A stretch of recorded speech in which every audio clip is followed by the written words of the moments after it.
Hello and welcome to another episode of Earth911's Sustainability in Your Ear, the podcast conversation with a changemaker working to accelerate the transition to a sustainable, carbon-neutral society. I'm your host, Mitch Ratcliffe. Regenerative agriculture is a topic we've discussed many times on the show. This low and no-till pesticide-free approach to farming can restore soil health, build new topsoil to replace what has been lost to runoff and wind, as well as provide food and raw materials with substantially lower environmental impact than traditionally farmed alternatives. But the regenerative farming techniques must be widely adopted, even by industrial farming conglomerates, to reach a scale that can help feed, clothe, and supply society with sustainable raw materials.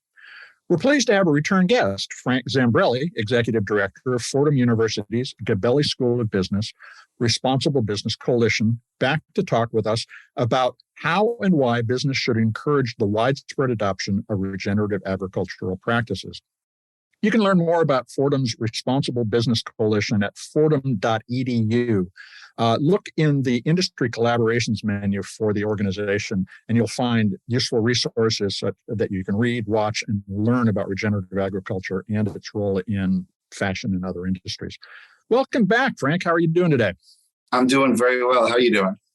Doing well. It's a little early in the morning for me. You're on the East Coast. I'm on the West, but I'm ready to talk regenerative agriculture. Caffeinated and ready to go. Great. Well, so first, can you define regenerative agriculture, particularly with regard to the kind of scale we need to reach to support a transition to food, fashion, and textiles that aren't as bad for the planet? You bet. My pleasure. And I guess I'll step back and sort of define it in a way that really is immaterial to scale. And that's just the process of restoring degraded soils using practices based on ecological principles. So think of the simplest things, whether you're on a smallholder farm or a massive industrial complex: increased soil organic matter, better biodiversity, healthier, more productive soil that's drought and food resistant, particularly important in some of the climate changes that we're facing, decreased use of chemical inputs, and of course the pollution that can come from that, naturally cleaner air and water, and who doesn't want that? And then, of course, the wildlife habitat that promotes so much of Earth's natural balance along the way. And all of this happens really because of carbon sequestration and the general healthier environment that regenerative practices bring to a farm, bring to soil in general. And because we don't till the soil in particular, complex structures can evolve, and that's key to both the soil health and the carbon sequestration capacity of the soil. Yeah, it all comes down to sort of 10th grade bio, right? It's that photosynthetic element that we sort of glanced over and sort of, went outside and enjoyed the day and forgot about right thereafter. But very simply, as the sun helps, plants really take that carbon dioxide, turn carbon dioxide into the sugars and other elements. They stay in the root system if we don't till. If we don't take that root system out of the ground, it allows proper decomposition. It allows for very healthy organisms in the soil to feed, to prosper, and creates everything from carbon-rich environments to all of that aeration and natural sink for water, and really just generally a healthier environment for increased biodiversity. So lots of effects, if you will, happening from that sequestration. But at the end of the day, keeping the root in the ground as much as you can. And that's why it's so impactful for grazing too. Not just farming and the growth of plants, but the way we graze animals on that soil as well. Well, now regenerative farming accounts for a very low percentage, probably around 1% or a little less of all agriculture right now. And in fact, I drove across Washington State a few days ago and drove through literally thousands of square miles of tilled soil that is waiting for next year's crop. It was kind of depressing.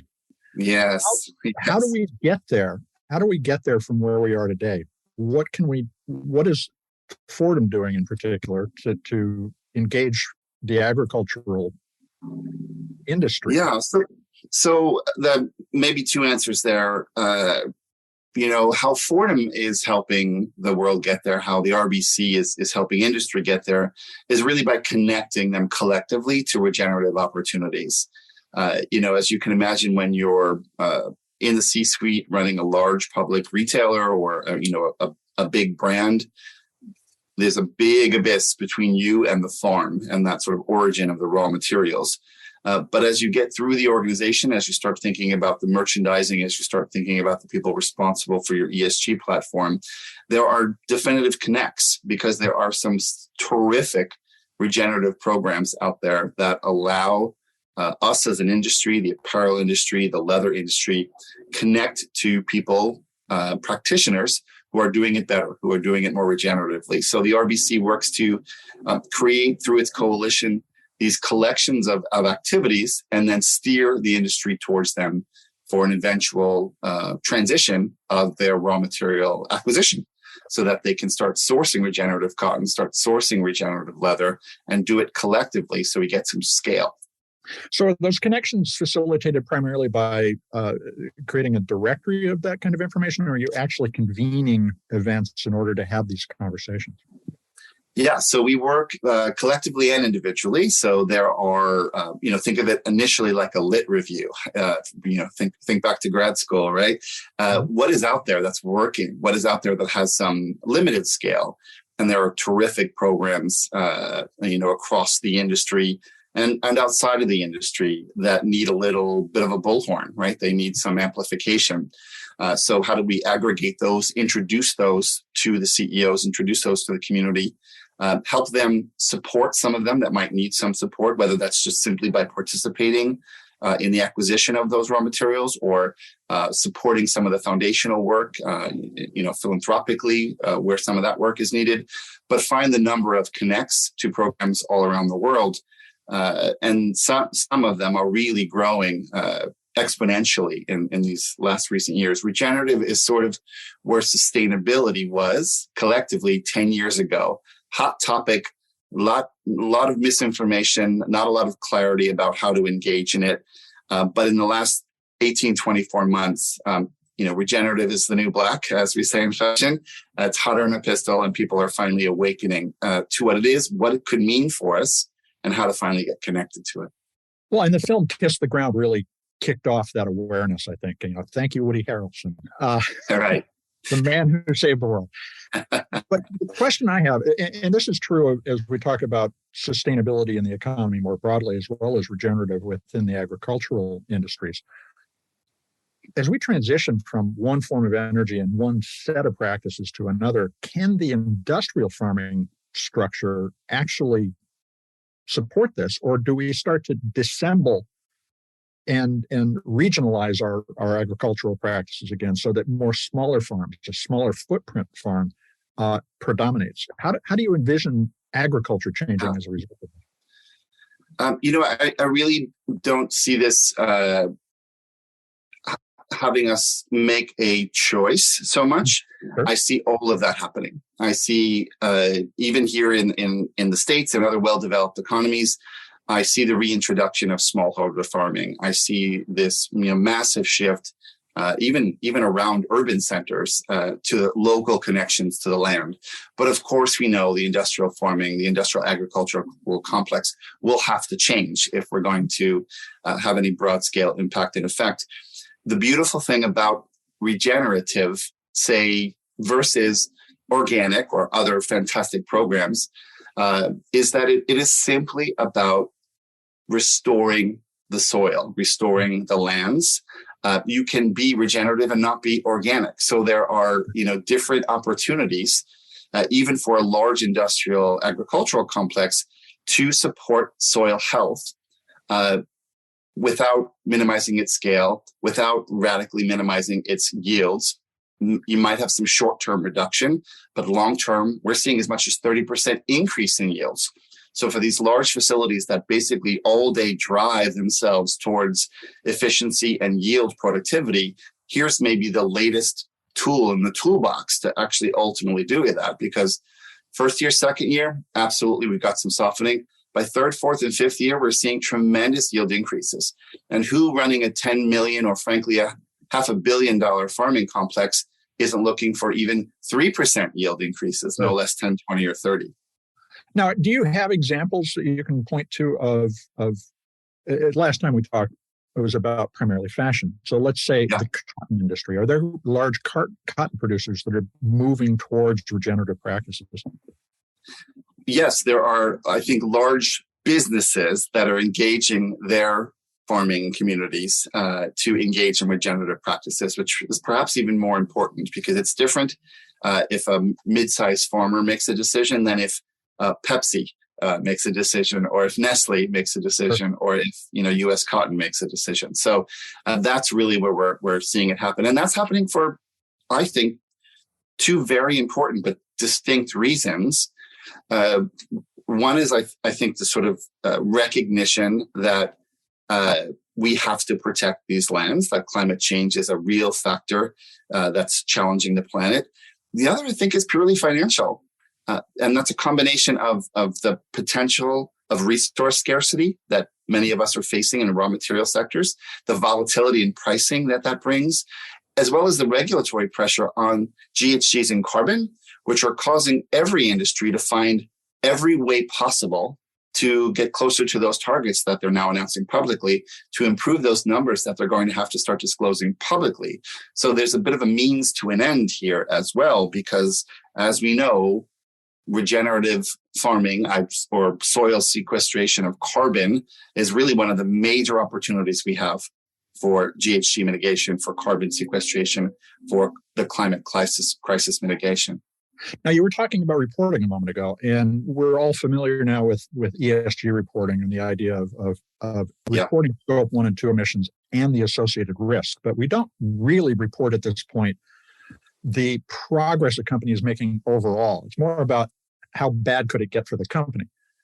Do you see an emerging dialogue around how to quantify the benefits of regenerative agriculture and pass that information along the supply chain so that everybody can be aware of the improvements or the need to do more, which is really the problem. We don't know how to find the gaps. Yeah, I see a couple of things maybe forcing our hand at that. So if we take a look, and again, not to get policy wonky on you, but if we take a look at the new European taxonomy, some of the new disclosure regulations that are hitting Europe this very year that we're coming into, and now we see what the SEC is proposing in terms of GHG disclosure. Part of those rules are not simply about give me your number, but about telling me what you're doing to actually improve that number, to remediate your situation. And so what that creates is the companies having to understand all of the efforts towards that mitigation and come up with many, many game plans. Regenerative agriculture, for those of us with raw materials, in that supply chain, are looking to regenerative agriculture. So what happens when you have giant, wealthy, resource-rich organizations that are pursuing something because they need to, because of a regulatory pressure? You flood the market with all the tools and resources you need to really accelerate it. So the science of measurement, the advances and expansion of these programmatic solutions across the regenerative landscape, all of this starts to flood in. So you have, let's say, strange bedfellows, right? We have Cargill, one of the largest beef suppliers in the world, who has, done a very good job feeding the planet, but through some systems that unfortunately aren't terrifically healthy for the planet, investing millions and millions of dollars in regenerative programming. And that would have never happened were it not for the various stakeholder pressures that are upon us. Now, at the end of the day, I think it's really the consumer that's going to drive this. And Wunderman Thompson did a survey earlier this year and found that 89% of consumers say companies and brands should do a lot more to reduce their carbon impact. 88% say sustainability should be a standard business practice. That's pulling these companies in these directions because ultimately they know they're going to lose business if they don't satisfy those demands. That's but right. At the same time, we see fast fashion continuing to rise. Shine, for instance, I think I'm saying it correctly. I don't find Shein. It's Shein. Sorry to Shein. They're just pouring out new fashions every week. How do we get the consumer to recognize the gap between their aspiration, that 89%, and the 37% who say, according to Deloitte, I'd change brands. Yeah. That requires a lot of visual, other information that I can consume as a person shopping. Do you see a dialogue around how to communicate that? I see a dialogue, but I see that only as one of the multiple solutions that are necessary. But I also, frankly, have a lot of hope in this area, and I'll tell you why. Let me start with the first part with a very personal story. I am, as we say, a man of a certain age. When I was a young man, we got in our family's car. We did 80 miles an hour down the highway, not only not seatbelted, but crawling all over the car as kids in ways that would just be appalling if you watched today, because we didn't think about it. We hadn't seen the highway safety video. We didn't really know any better. Yep. My daughter, on the other hand, gets in the car and instinctively latches her seatbelt, wouldn't consider driving 10 feet down the driveway, not latched in. That is a cultural shift. We've created that shift with information. We now understand as a society what a carbohydrate and a calorie is, because it's on everything that we buy and ingest. Exactly. And that is the kind of shift that will happen as sustainability labeling, as traceability and transparency gives us more information. And that is the big push towards the release of that information, towards labeling, towards the elements that, create that cultural shift. But I don't have a lot of hope for us as humans in terms of the sort of radical shifts in consumption unless we're faced with catastrophic failures. That's sort of the only way we move in, let's say, en masse, and when we have to. Brilliantly, the way we responded to the pandemic, loved it. It was, for all of its tragedy, the silver lining was what we can do when faced with something that seems insurmountable. But I don't know that we're going to face that in as hard a way with our planetary boundaries. Maybe our grandchildren will, but right now that's not happening. So what has to happen, and thankfully what is starting to happen, is the science needs to change so that fast fashion isn't as bad for the planet as it is today.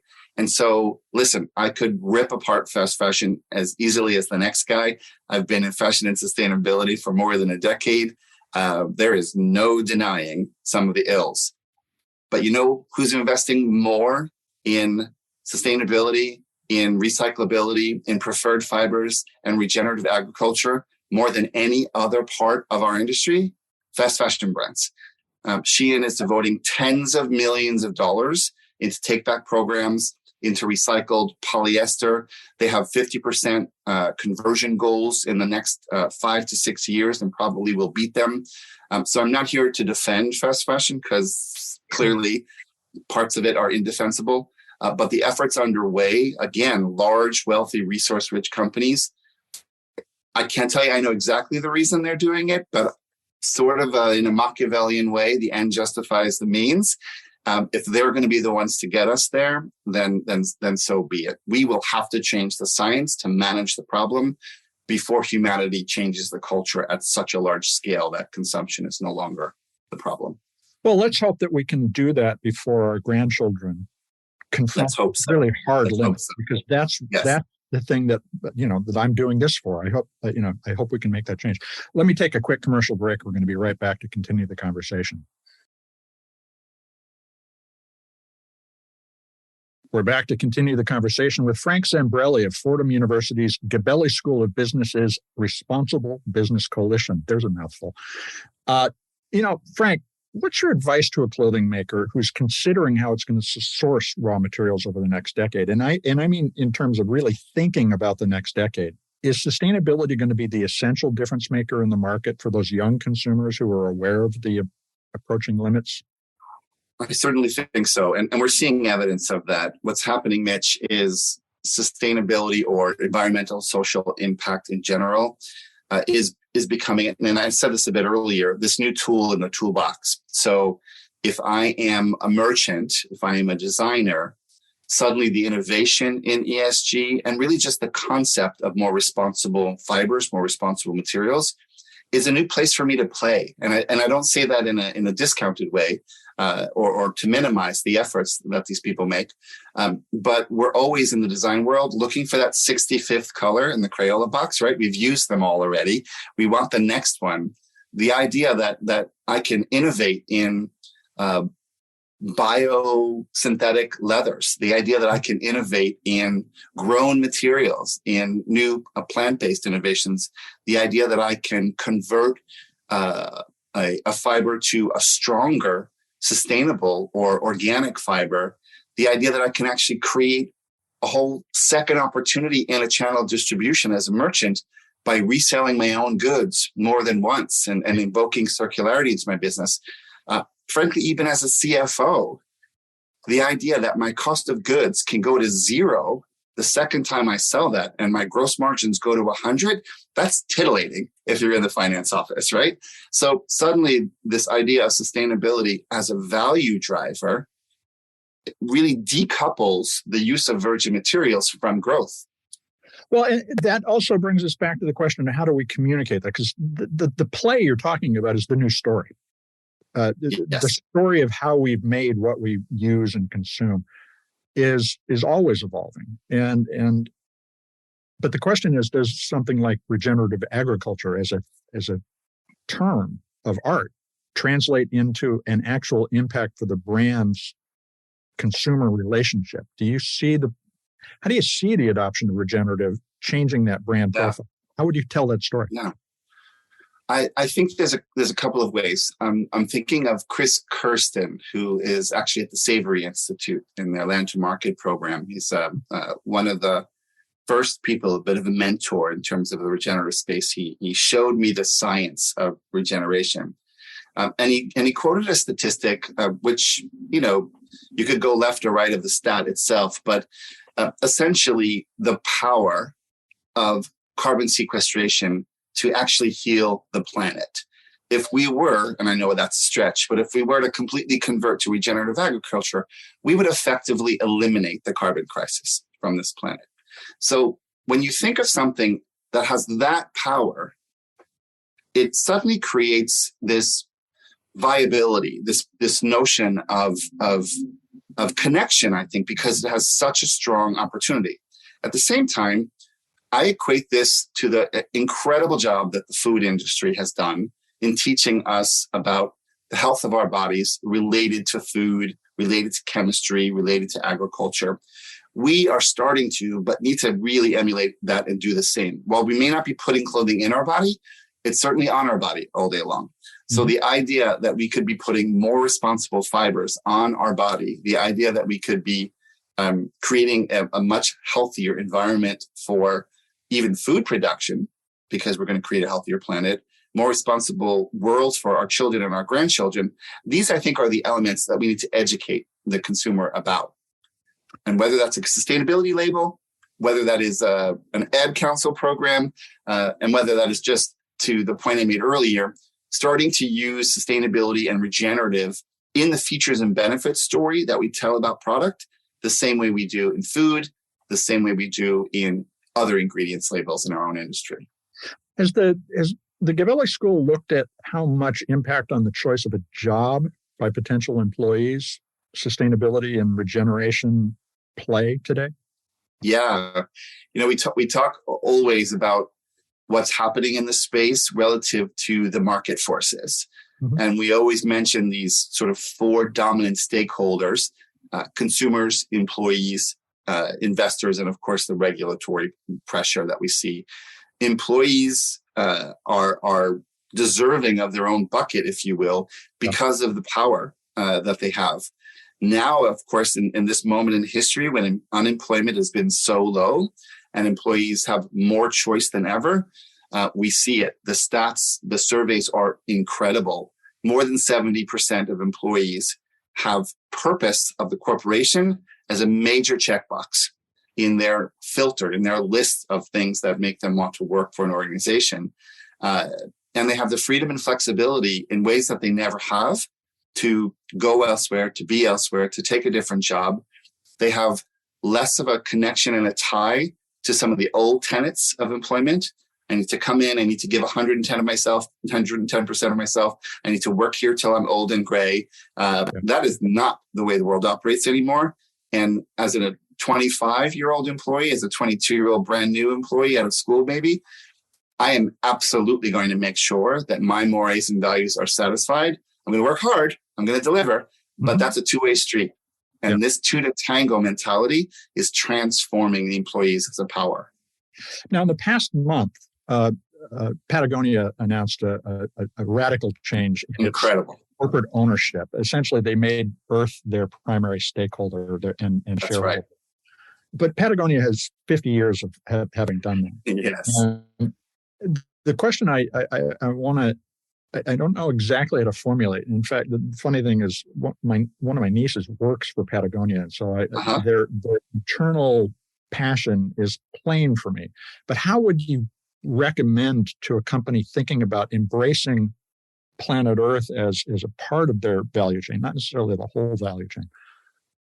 How should they position themselves, both to the future employee and to the consumers? What are the key ideas or terms that you would anchor on? It's fascinating. I think what Yvon Chouinard and his family did changed the game.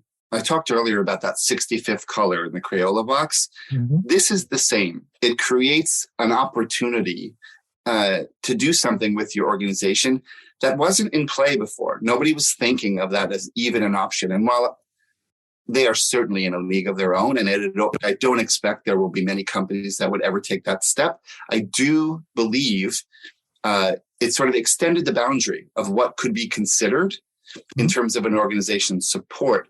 What I think is happening, thankfully, and what efforts like what Patagonia did help to further and create space for, is this idea of the earth as part of our commerce considerations. Mm-hmm. The same way pollution became part of that consideration in the 70s and the 80s.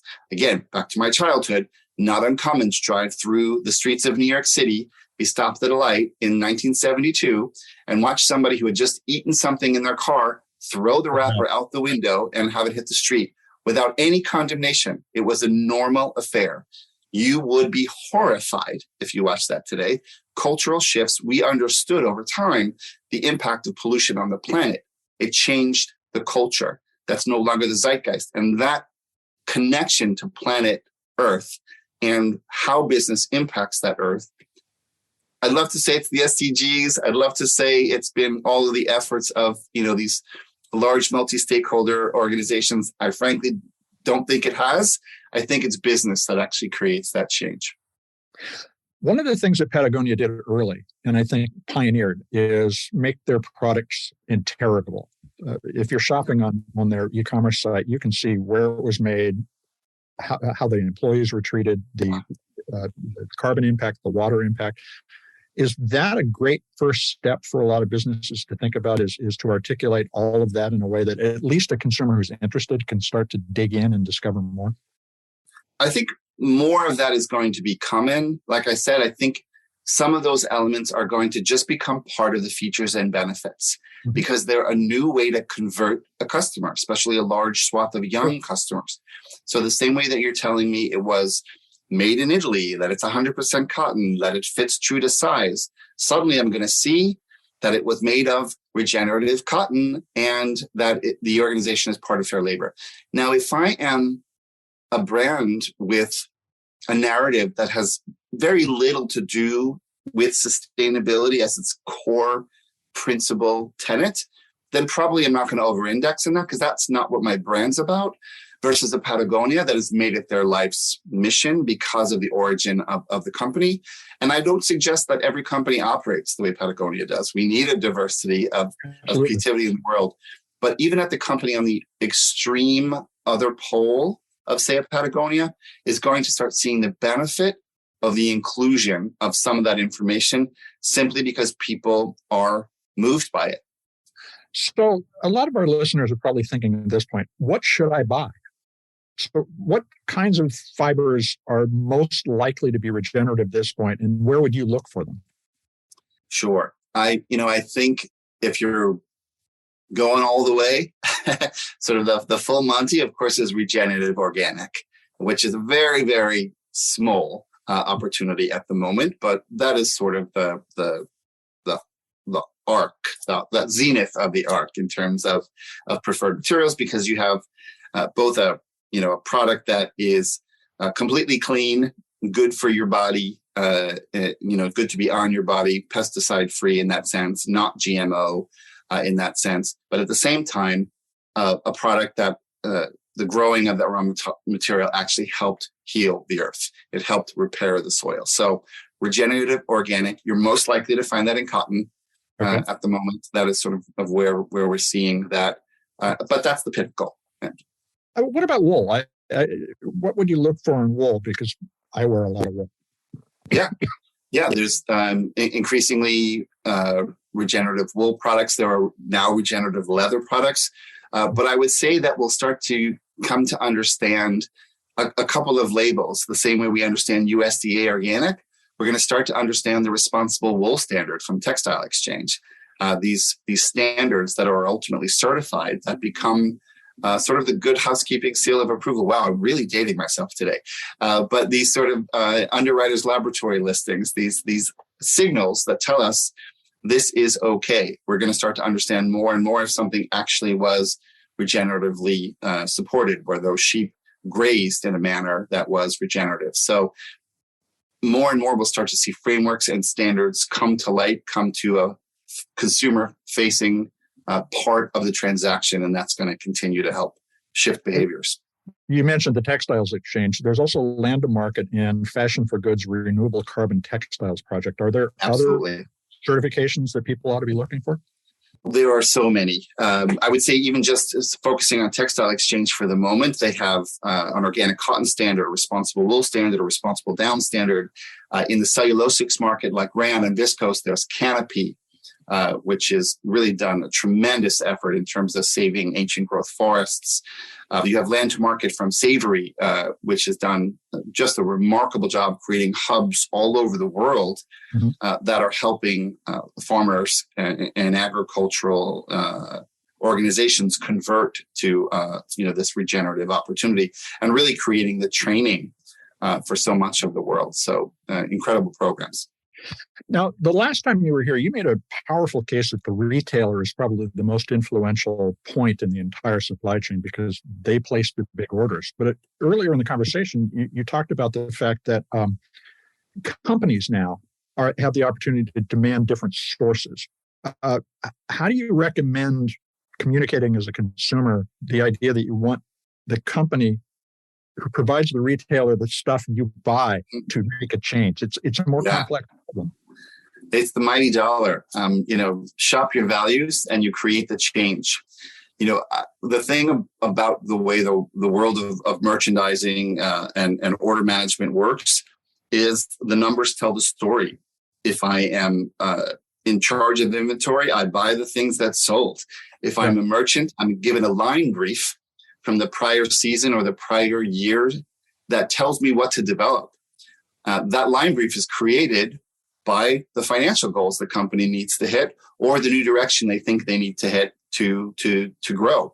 And so if in that line brief, some of the features and benefits and specifications and design cues are things that sold in the prior season because consumers bought those goods that were regenerative or sustainable or more responsible, it just changes the entire structure and the entire push of the organization towards product that fits that description. That relies on a positive feedback. Somebody spent some money. Could we create additional leverage by creating a message to the company that says, I would have spent $65 on that if it had been regenerative? Is that something that we ought to be thinking about, as sending negative signals as well? It's possible. I think, listen, everybody wants to make their customer happy. I just think it's a much heavier task. And in general, that sort of negative messaging has a lower ROI unless it's horrific. Or in the aggregate. But if I've really got to flip a lever faster, As a consumer, I can do it by ignoring the people who aren't doing it and supporting the people who are. Sure. Because it's not a message that has to be managed and considered. It's automatic. We are built. The commerce is built to support where the dollars go. Yeah. And so I don't have to convince my merchant, hey, we have a problem here. We're facing some negative press because we're not doing this. The merchant just goes and creates that product because the numbers told them to do so. And that's what I mean about business. We should be supporting marketing and a narrative and customer communications that speaks to the features and benefits. We should be calling out companies that are doing it badly. But the very best thing that we can do is use the massive, very well-oiled system that exists, that is commerce, to just make the change. And that's what's going to get us there in years versus decades. So we're coming into the holiday season and looking into 2023. Are there any big trends that consumers ought to look for and try to support by buying in? Absolutely. I think some of the biggest trends really is in that copy, in that labeling, in that customer communication. We can go online now, and to your point about Patagonia doing it for years, take a look at the Everlane website, and I can see where those sweatshirts were made, the cotton that they were made, the factory where they were made, and understand that there was a fair wage paid in that factory, that there was a system of women's empowerment education employed in that factory. These sort of terrific elements around the creating of that product. That is more and more common. Now, Everlane is much more akin to a Patagonia than, say, some typical luxury brand. But even in the luxury brands and the more mid-tier players, what are we seeing? Overt statements of purpose and value and commitments. We're seeing science-based targets being claimed by thousands of companies. 4 years ago, that number was 29. So We're seeing this massive push. So looking for that messaging is critical, I think, in our shopping behavior, but it's also a trend because, listen, the oldest Gen Z customer is already 25. Mm-hmm. Right? The youngest millennial is now in that prime shopping part of their life. The oldest millennials are entering the most important earning years of their careers. So we have an incredible opportunity for a segment of the consumers that were raised with this, that understand this. Mitch, I work in sustainability. It is my living.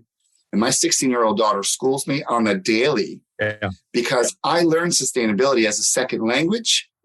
She's sustainable native.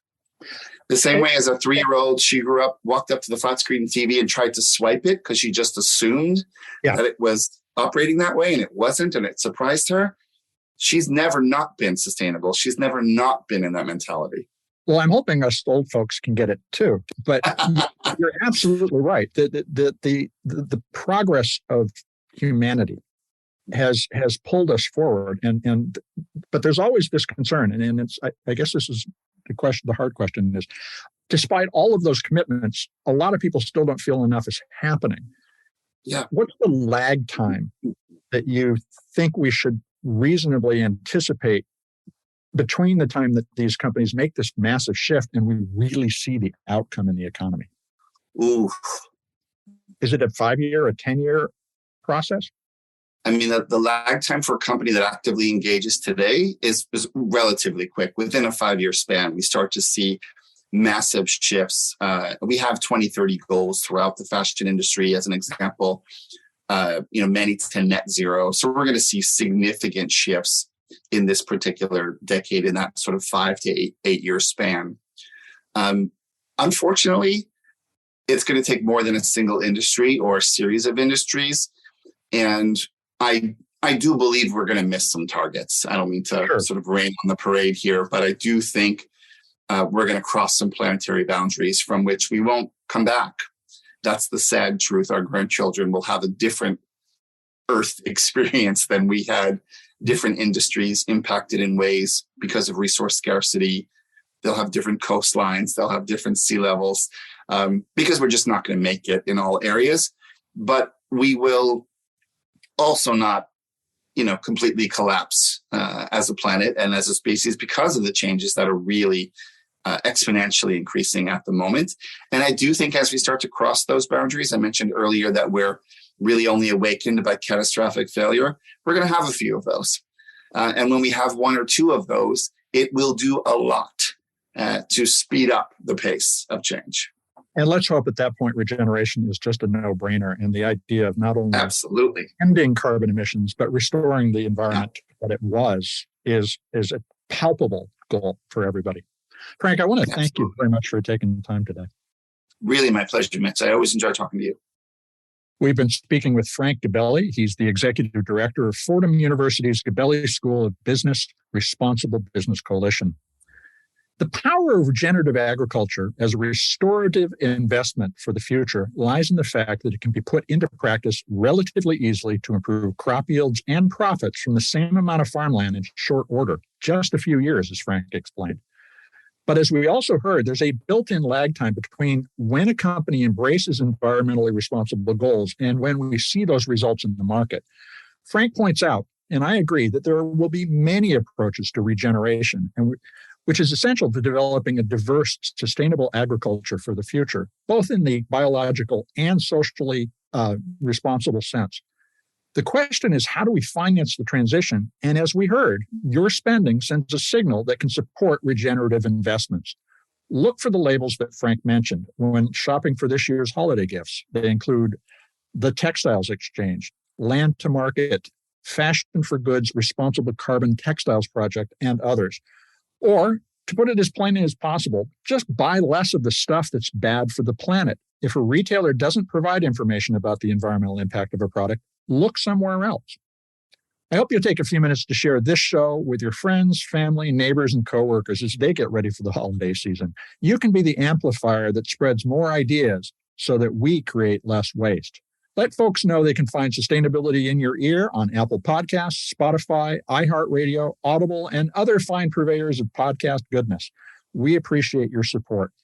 I'm Mitch Ratcliffe. We'll be back with another innovator interview soon. In the meantime, folks, take care of yourself, take care of one another, and let's all take care of this beautiful planet of ours. Have a green day.